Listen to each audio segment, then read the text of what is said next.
예, 안녕하십니까. 저희가 지금까지 국가기용 포럼을 계속 이제 서울역 회의실하고 영등포역 회의실을 하다가 아마 국가기용 포럼은 처음으로 이렇게 보훈회관으로 하게 됐는데요. 아마 아시는 분은 아실 거예요. 저희가 이 보훈회관에서 못했던 이유를 그간에 예전에 한번 애국당 시절 때 여기서 한번 했다가 한 6, 700명 몰아닥쳐가지고 미디어 치라 그러면 지금까지 보훈회관이 대여를 안 해줬었어요. 근데 이제 그게 한 2년쯤 됐죠. 이제 잊어버렸나 보더라고요, 이제. 하는 걸. 요새 다시 왔는데, 여기가 전체적으로 국가기용 포럼 하기에는 장소도 좀 괜찮죠, 조용하고. 물론 주차성은 그렇지만. 앞으로도 계속 여기서 하는 방향으로 하겠습니다. 대여로도 좀 저렴한 부분도 있고요. 제가 이 지만원 박사님이야, 같은 운동 동지고, 제가 여러 차례 설명드렸지만은 5.18 진실이 안 밝혀지는 것은 좌익 때문에 안 밝혀지는 게 아니라는 겁니다. 우리 보수 진영에서 못 밝히기가 막아요. 그것만 돌파되면 밝힐 수가 있는데, 그래서 5.18로 인해서 사실은 지 박사님하고 이렇게 엮여 있는 사람들이 이렇게 많지가 않습니다, 보수 진영에서는. 사실 그 문제로 가지고도 했었고, 아까 말씀드린 부분도 이제 정대영 문제도 같이 있어서 그랬는데, 저도 이 지 박사님의 이 과거는 잘 몰랐었어요. 근데 이제 옥중에서 박사님이 오셔가지고 자전적 책을 이게 주셨는데, 옥중에 있으면은 이 책이라는 게 다른 사람 고생한 이야기가 제일 잘 읽힙니다. 그거는 예, 명확한 것 같아요. 나보다 더 고생한 사람 이야기가 제일 재밌어요, 사실은. 네, 이 박사님도 이제 초기 되셨는데, 저야 이 서울구치소고 제가 아는 사람들은 막 60명이 들어와 있었기 때문에 힘들지 않았는데, 이 박사님은 그냥 서울에서 광주 그냥 교도소로 그냥 바로 끌려가신 경험이 있습니다. 그래서 거기나마 우리하고 좀 생각을 다를 거고, 그거 이외에도 그 전에부터, 그러니까 보수운동가 지만원, 그리고 좀 더 지 박사님 아시는 분들은 시스템 공학자로서의 지만원, 거기까지 아시는 분도 있을 텐데, 이제 그 이전. 제가 왜 이거를 이제 말씀드리냐면은, 요즘에 그런 게 많이 있을 거예요. 이제 유튜브 시장이 막 커지고 하다 보니까 막 너도 나도 이게 보수운동 막 들어오는데, 아니 그러면 보수운동 하기 전에 뭐 했을까?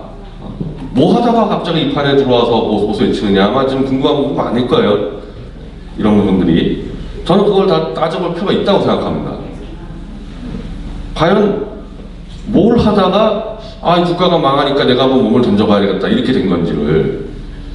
근데 이 박사님의 책을 보면은 갑자기 이렇게 막 국가를 위해서 한번 해야겠다 이게 아니고, 보면은 어렸을 때부터 이게 있어야 되는구나. 그러니까 이게 육사 시절부터 이제 그리고 이제 소위 임관됐을 때부터, 월남전 파견 나갔을 때부터, 미국 유학 시절 때부터 이제 쭉 가면서 뭐라도 좀 이상한 게 있으면은 꼭 이게 바꿔내고, 이제 시스템 개혁을 해내고, 선진 시스템을 만들어내고, 계속 그렇게 이게 하다 보다 보니까 이제 이렇게 이제 나라 시스템까지 고쳐야 된다고 이제 한 게 아닌가. 저는 이제 그런 말씀을 좀 우리 독자분들에게 좀 들려주셨으면 좋겠다. 지 박사님에게 좀 그렇게 이제 요청을 드렸거든요. 그래서 아까도 제가 지금 잠깐 대화 나누면서, 우리 독자분들은 5.18 분들은 기초학습은 돼 있잖아요. 5.18 분들은 5.18 북한군 들어왔다는 거 모르는 분 없잖아요, 우리 쪽에서는. 저는 그 이전에 박사님들 육사스 때부터 이렇게 왜 이렇게 잘못된 것들을 어떤 방식으로 고쳐오고 그걸 문제 제기했는지, 그런 메시지를 좀 우리 독자분들에게 들려드리고 싶어서 지 박사님을 초청을 해드렸습니다. 지금 이제 이 정도로 제가 소개를 하시고요. 이제 박사님에게 이 마이크를 넘기겠습니다.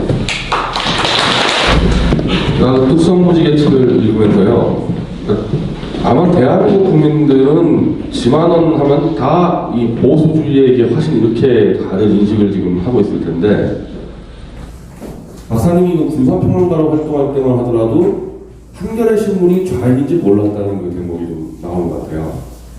그래서 이 군사 전문가로 활동하시다가 이념적인 문제, 이 좌익이 대한민국이고 좌익의 문제점을 이렇게 깨닫게 되는 그 계기를 좀 책에 나와 있지만은 우리 독자들에게 좀 설명해 주셨습니다.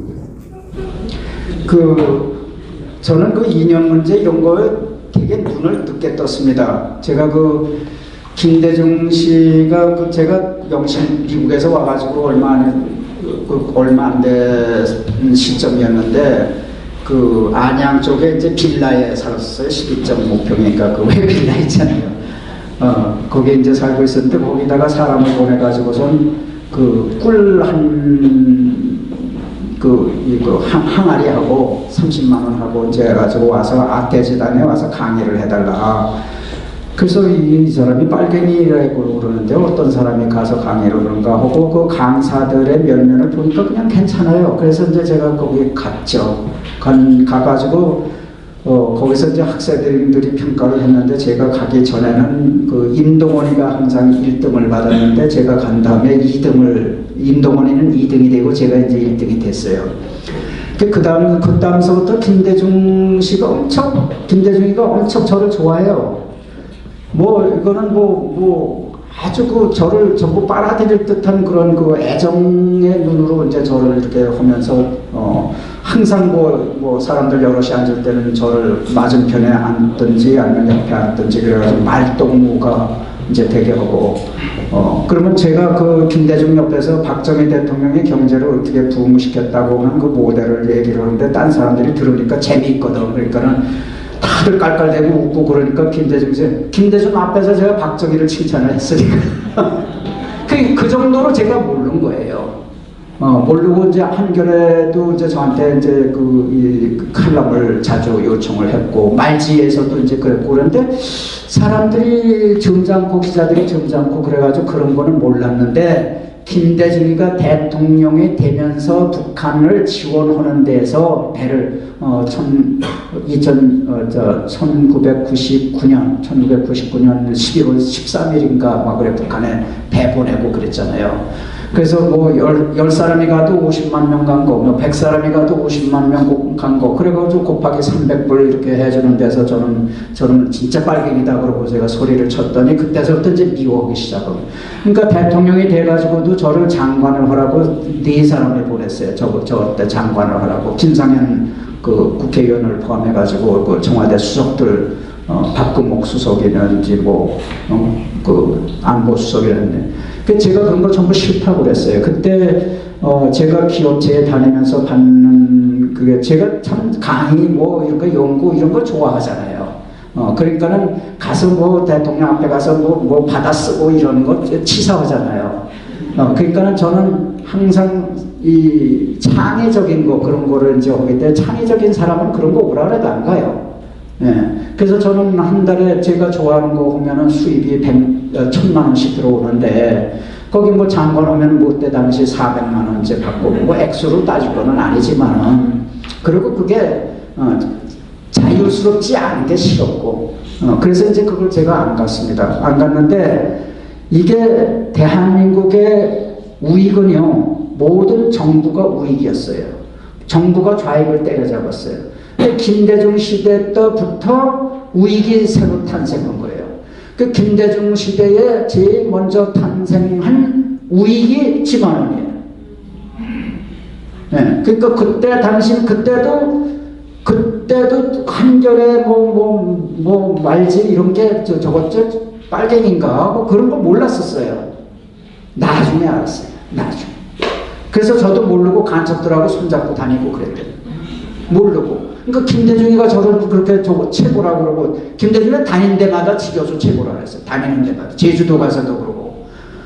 그러니까는 전국 김대중 졸개들은 그 건너가 한화가 이런 사람들 아주 저한테 얼마나 잘했는데요. 건너가면 저를 그냥 가끔 자기 집에 초대를 하면 저는 그 집에 요리 솜씨 대단해요. 그 부인이. 그래가지고 이태리 넥타이에서부터 술 20만 원짜리 막 이런 거 선물 주고 그랬어요. 엄청 잘했어요. 그 김대중 그 쫄개들이. 그 다음에 이제 제가 김대중 빨갱이라고 하면 그 사람들이 전부 지만은 저 또라이라고 사람들 접근 못하고 그렇게 된 거예요. 늦게 알았어요. 그러니까 김대중 정권이 북한을 지원하는 거, 북한 퍼주는 그 과정에서 그거 그리고 독점권이라는 게 있을 수도 없는데 현대 독점권 준다고 9억 4,200만 원 막 주라고 그러고 그 다음에 개성공단 뭐 300만 평인가 뭐 개성공단 만든다고 그러고, 그 다음에 북한 선박들이 막 저 제주도까지 와도 된다고 뭐 하고, 그런 거를 처음에 누가 와서 발표를, 경실련에 와서 누가 발표를 했느냐 하면 인동원이가 발표를 했어요. 그래서 인동원이가 발표하는 거를 제가 그날 가가지고 아주 깨알처럼 전부 써가지고, 그때서부터 이제 인동원하고 김대중 빨갱이다 이렇게 된 거예요. 그러니까 자기 나를 그러면 장관이 싫으면은 그 한전 사장이라도 좀 해라. 그것도 싫다. 그 나한테 그렇게 잘해준 사람한테 어떻게 침을 뱉을 수 있어요, 여러분? 그건 저도 제가 왜 그런지 모르겠어요. 네. 웃는 얼굴에 침을 뱉은 거예요. 웃는. 그게 인간적으로 보면은 뭐 인간성 부재죠. 그러나 빨갱이하고는 다르다. 빨갱이. 네. 거기서 좀 이제 사실 이제 책을 좀 안 읽으신 독자분들이 있을 테니까 이제 제가 더좀 그 다음에 이 신문에 5.18 관련 북한 경기 광고를 내시잖아요. 네. 그래서 거기서부터 이제 투옥되는 과정도 좀 설명을 해주셨습니다. 그게 2002년 8월 16일 날 동아일보하고 문화일보에 제가 광고문을 냈습니다. 무슨 광고문을 냈느냐 하면은 대국민 경계령 좌익의 최후 발악이 시작됩니다. 이런 제목으로 해가지고 김대중이가 김정일한테 충성한 내용들을 쫙 팩트로 쭉 썼어요. 그러니까는 이게 우리가 광고문을 신문에 광고문안을 쓴다고 하면은 아주 간단하게 진짜 일침으로 아주 핵심만 찌르는 일침으로 간단하게 이렇게 광고문을 써야 된다 이런 것이 우리의 상식인데 보통 상식인데 저는 칼럼형 광고를 쓴 거예요. 칼럼형 광고. 그게 또 아마 제가 제일 먼저 아마 시작을 칼럼형 광고. 그래서 쫙 쓴 거예요. 5단 전단지에다 했으니까 이제 내용이 없잖아요. 3,500장, 뭐 4,000장 뭐 이렇게 되니까. 그렇게 해가지고 김대중이가 북한에 충성한 거, 또 북한에서 김대중에 대해서 그 약점을 노출한 거, 이런 것들을 쫙 그 중요한 것들만 이렇게 해가지고 하니까 그때 난리들 났어요. 난리들. 아주 뭐 그때 민주당도 뒤집히고 청와대도 뒤집히고 저는 어떻게 때려잡아야 될 텐데 어떻게 때려잡냐 이렇게 한 게 그 중에서 35자 3,500자 중에서 35자가 뭐냐 하면은 5.18은 소수의 불순 분자와 북한 특수군이 순수한 광주 시민을 선동해서 일으킨 폭동이었다. 이런 35자가 있어요. 그걸 가지고 광주를 끌어간 거예요. 광주를 끌어가는데 이게 광주에서 이제 오라고 그래요. 그러니까는 저희는 당연히 여기에 이제 그 관할권이 있으니까 서울에서 재판을 받겠다. 서울에서 조사를 받겠다. 그런데 강제로 우리 집으로 군화를 다 신고 넷이서 광주 사람 넷이서 경찰 넷이서 가족들이 다 있는데 어린애 그때 제가 좀 애들을 늦게 봐가지고선 어린애들이 큰애가 중학교고 조그만 애가 이제 소학 초등학교 그런데 집사람도 있고 그런데 수갑을 뒤로 채워가지고 그냥 개끌듯 끌고 나갔어요. 가서 6시간 동안 화장실을 가겠다고 해도 여기서 얘기해를 아주 전라도 여기 아주 쌍스러워요. 님이 씨발 뭐 해가면서 그러면서 뭐 턱도 때리고 여기도 때리고 뭐 6시간 내내 얻어맞은 거예요. 그거 가면서 여기 이제 가면서 저들이 전화를 받더라고 내 이름들이. 그래서 얘 누굽니다. 그 이름을 제가 아주 외웠어요. 가슴에 새겼어요 그 이름을. 그래서 그 4개 이름을 제가 홈페이지에 지금 다 잊을만 하면 또 올리고 잊을만 하면 또 올리고. 네. 그러면서 여러분 이게 5.18이 민주화의 성지라면서 그놈들 하는 짓을 보세요. 그게 무슨 성지입니까? 그거는 여러분 진짜 생지역이에요. 여러분 한번 누구 보고 여기 이거 뒤로 매보라고 했어요. 10분 못 견뎌요. 10분을. 그러니까 이게 6시간 동안 그런 데다가 2시간 동안 또 거기 검사인데 최성필 검사. 그럼 지금까지 출세해요. 그놈이 때릴 듯이 막 이렇게 하면서 그 수갑을 2시간 동안 또 안 풀어줬어요. 더. 그리고 조사를 받은 거예요. 그러니까 나중에 하니까는 이게 다 감각이 없어. 이렇게 풀어놔줘도 이게 앞으로 안 와. 이렇게 두껍게 부었어요. 4개월 동안. 그게 짐승들이지 사람입니까? 짐승만도 못해. 그러면 일본에서 이런 대접 합니까? 아니 5.18에 북한군 왔다고 했는데 그러면은 이런 그냥 한 것이 아니라 이런 책을 9권을 써가지고 그걸 한 건데 그것이 자기네들 의견하고 자기네들 이익에 반한다고 해가지고 60명씩 막 와가지고 법정 안에까지 와가지고 집단 구타를 한 게 이런 족들이 일본을 뭐 야만이라고 그래요.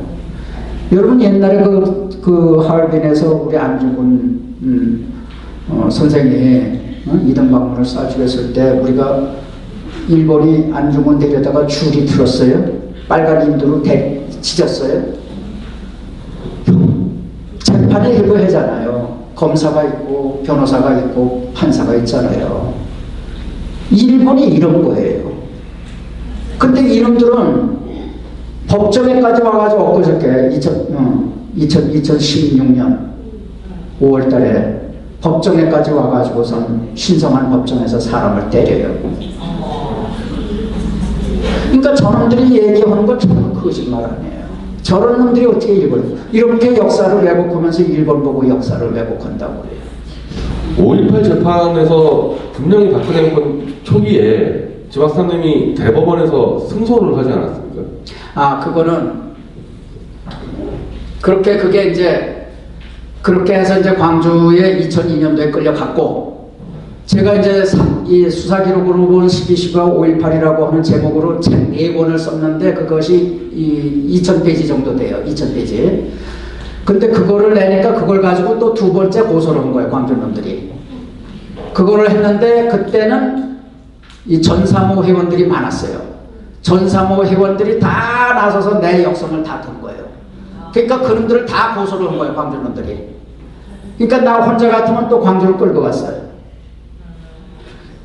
전사모 회원들이 한 20명 되니까 그걸 전부 광주를 끌고 가지 못하니까 각 지역으로 해서 대구에서 제일 많이 받고 저는 이제 안양으로 이제 안양에서 받았어요. 안양에서 4년 동안 이거 재판을 받았는데 2008년부터 시작해서 2012년 12월 27일 날 대법원에서 끝났는데 그 안양 법원에서 무죄를 선고했고 1심에서 안양 법원에서도 이 판사가 세 번 갈렸어요. 1심엔 단독. 그 단독에서 이 사람이 자일피일 미루다가 피했어요. 또 다른 단독에 이제 들어섰는데 그 사람은 도저히 자신 없다고 이게 합의부로 넘기자고. 그 합의부가 구성이 됐어요. 합의부가 구성이 됐는데 그 판사가 저보고 재판 첫날 뭐냐면 피고인은 지금 불구속 상태로 재판을 받고 있습니다만 앞으로 언제든지 이 법정 구속될 수 있습니다. 그 정도로 그 판사한테도 선입견이 있었던 거예요. 그래서 제가 이런 거를 막 써가지고 계속 이게 제출하니까 이제 판사가 교육이 된 거예요. 그래서 이게 아주 적개심으로 쳐다보던 그 판사의 눈이 점점 애정어린 눈이 그러더니 무죄를 하니까는 서울고법에서도 무죄, 대법원에서도 무죄가 돼요.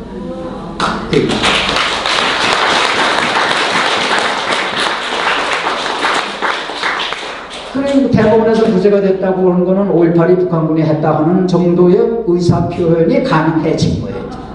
옛날에는 5.18에 5자만 들어도 뭐 도끼 가지고 가서 뽀개버린다고 난리들 쳤다고요.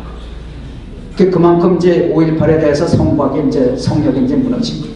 요즘에 이 보수 진영에서 YS 퀴즈, 김영삼 퀴즈, 김영삼 세력이 지금 보수를 잡고 있다 이런 말들이 들리는데 김영삼 정부나 김영삼에 대한 평가를 좀 한번 해주셨으면 좋겠습니다.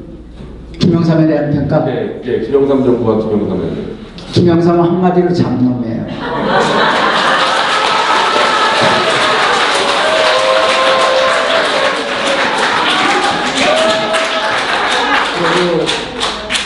한국당에서 김영삼 패거리들을 내쫓지 않는 한은 그 결별을 하지 않는 한은 희망이 없어요.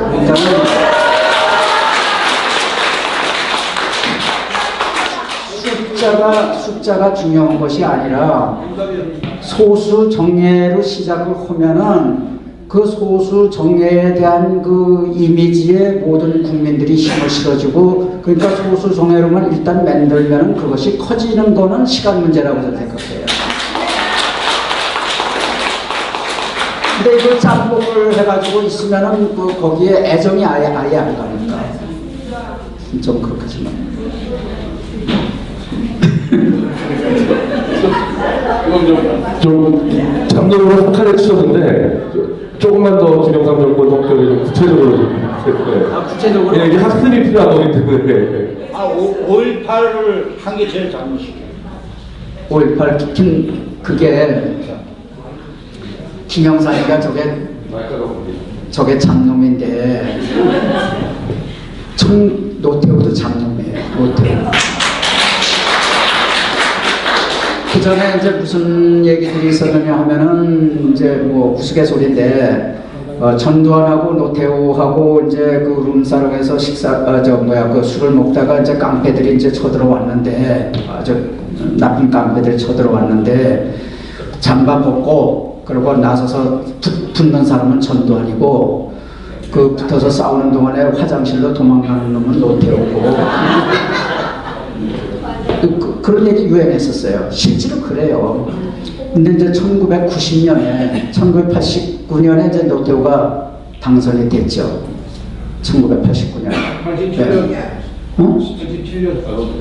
87년에 됐나? 그래, 87년에 이제 그 당선이 됐는데, 88년에 이제 총선을 했는데, 89년인가 총선을 이제 치렀는데 여소야대가 됐어요. 여소야대가 되니까 이제 힘을 못 쓰겠으니까 3당 합당이라는 걸 했어요. 3당 합당이 1990년 1월 4일인가 됐어요. 3당 합당이. 그 3당 합당이 누구하고 하느냐 하면 이제 김영삼 끌어오고 이제 김종필이 끌어오고. 이 두 놈들이 들어오는 거는 이제 왜 들어오느냐 하면 자기의 저가 대통령을 하고 싶어서 들어오는 거예요. 근데 와 보니까는 이렇게 가만히 보니까 정호영이가 자기 대통령이 되겠거든. 그러니까 정호영이 쟤를 내쫓지 않으면 우리 3당 합당 못한다. 이렇게 하니까는 이 노태우 병신 같은 놈이 그래 좋다 저 정호영 저 육사 동기생이야. 그 저는 그 내보낸다. 그럼 내보내면은 뭐 명분이 있어야 내보낼 거 아니야. 야 저는 말이야 12.12 쿠데타하고 광주에 가서 말이야. 광주에 가가지고서 이제 양민을 학살하고 공수부대 투입해가지고 양민 학살하고 그런 놈이다. 그 뒤집어 쓴 거예요, 정호영이가. 정호영하고 5.18하고는 아무런 사돈의 8촌 관계도 없어요. 전두환하고 5.18하고도 사돈의 8촌 관계도 없어요. 그냥 뒤집어 씌우는 거예요. 체계상 그렇게 될 수가 없어요. 근데 이제 노태우가 너무너무 억울하니까 대구로 이제 가는 도중에 대구로 이렇게 가는 도중에 톨게이트에서 못 가게 막았어요. 막으니까는 분하니까 그 부인이 자살을 하려고 했어요. 정호영. 예. 그 자살 미수에 붙였어요. 자살. 그 정도로 이제 억울한데 그렇게 해가지고 뒤집어 씌운 거예요. 근데 이제 실제로 1995년에 이제 재판이 시작돼요. 1995년 12월 21일 날 이제 5.18 특별법이 제정되잖아요. 그거 위헌법이에요. 5가 위헌이고 4가 합헌이라고 이제 판결이 나왔어요. 그런데도 이제 미국 같으면 5대 4면은 이기는데 한국에는 6대 3이래요, 이게요. 그래서 그게 뒤집어지게. 이게 원래 위헌이에요. 특별법이에요. 그거를 이제 만들었는데 그걸 왜 만들었느냐? 1995년 10월 19일 날 박계동이가 노태우 비자금 4천억을 이제 폭로를 했어요. 근데 10월 25일 날 저는 김대중하고 북경에 갔었어요. 북경에. 국회의원들 한 30명 끌고 기자들도 끌고 거기 이제 이 조어대라고 하는 이제 영빈관이 있는데 거기에서 이제 계속 머무르는데 그때도 딴 사람들은 이런 데서 저런 데서 막 식사하고 뭐 그 이종찬 뭐 임동원 그건 저쪽에 가서 식사하고 여기가 헤드 테이블이면 김대중이 여기 앉고 제가 맞은편에 앉았고 항상 그랬어요. 거기서도 갈 때도 비행기 안에서 자기 부인하고 자리를 바꿔 앉으라고 했어요. 김대중 그만큼 저를 이뻐했어요. 김대중이가. 예.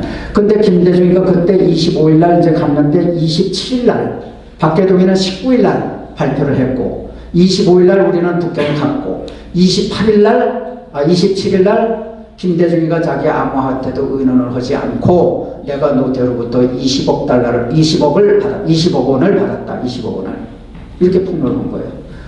그때 되니까 이제 좀 민자당 쪽에서는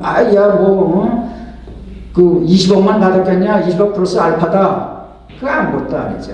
국민들이 그 정적인 김대중한테 20억 원을 줬으면은 노태우 밥상머리에서 대통령이 된 김영삼은 몇천억을 받았다는 거냐? 이렇게 된 거예요. 이러면 이제 꼼짝없이 당하잖아요. 이제 사방에 딱 갇힌 쥐가 됐잖아요. 그러니까 이놈의 머리가 뛰어난 게, 순발력이 뛰어난 게, 노태우하고 저 전두환 말이야, 저놈들 말이야, 저 12.12 부대 때 해가지고 저 광주에 가서 학살한 놈들이야, 저놈들 말이야, 잡아놓어. 이래가지고 방향을 전하는 거예요. 그러면 잡아놓고 보니까는 죄가 없는 거야. 죄가 없는 거야. 그 죄를 만들기 위해서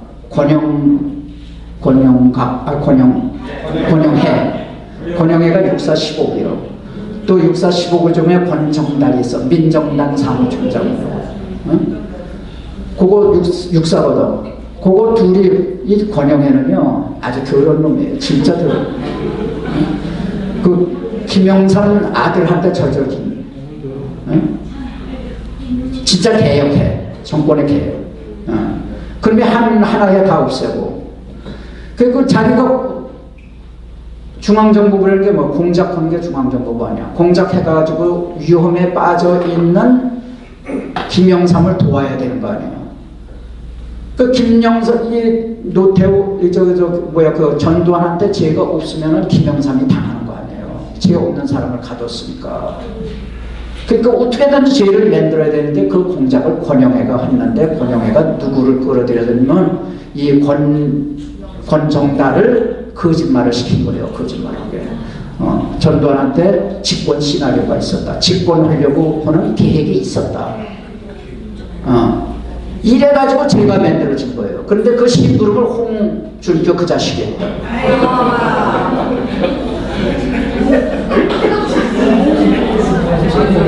에이, 그러는 거 자식.